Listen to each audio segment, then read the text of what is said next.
दोस्तों, जब आप फिलॉसफी या दर्शन शास्त्र शब्द सुनते हैं तो आपके दिमाग में क्या आता है? मोटी मोटी किताबें, अंतहीन बहसें, या फिर कोई ऐसा इंसान जो सिर्फ सोचना जानता है, करना नहीं?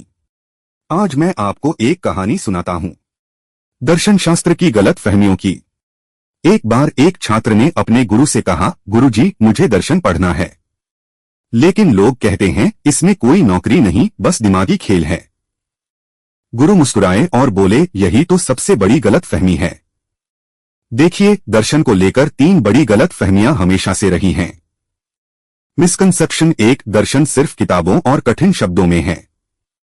लोग सोचते हैं कि फिलॉसफी मतलब कठिन भाषा, उलझे हुए तर्क, लेकिन सच यह है कि दर्शन जीवन के सबसे साधारण सवालों से शुरू होता है। मैं कौन हूं? मैं क्यों हूं? जीवन का उद्देश्य क्या है? यानी दर्शन हमारे रोजमर्रा के सवालों का आईना है। मिसकंसेप्शन 2, दर्शन शास्त्री बस सोचते हैं, कुछ करते नहीं।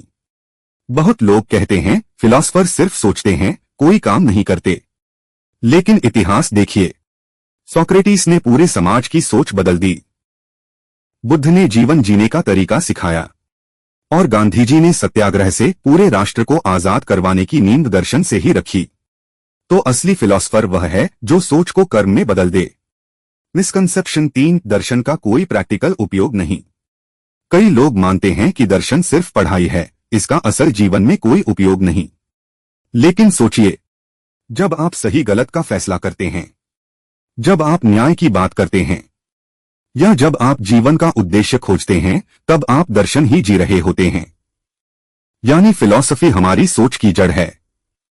दोस्तों, दर्शन कोई बेमतलब की थ्योरी नहीं है, यह जीवन जीने की कला है। यह हमें सोचने, सवाल करने और बेहतर इंसान बनने की दिशा देता है। गलतफहमी सिर्फ इतनी है कि लोग इसे किताबों तक सीमित समझ लेते हैं। असल में दर्शन जीवन की सबसे गहरी सच्चाई को खोजने की कला है। तो दोस्तों, अब आप समझ गए होंगे कि फिलॉसफी यानी दर्शन शास्त्र को लेकर हमारी सोच में कितनी गलतफहमियां हैं। अगर आप भी मानते हैं कि सोच बदलने से जीवन बदलता है, तो इस वीडियो को लाइक, शेयर और सब्सक्राइब कीजिए, क्योंकि असली ताकत सही सोच में छिपी है।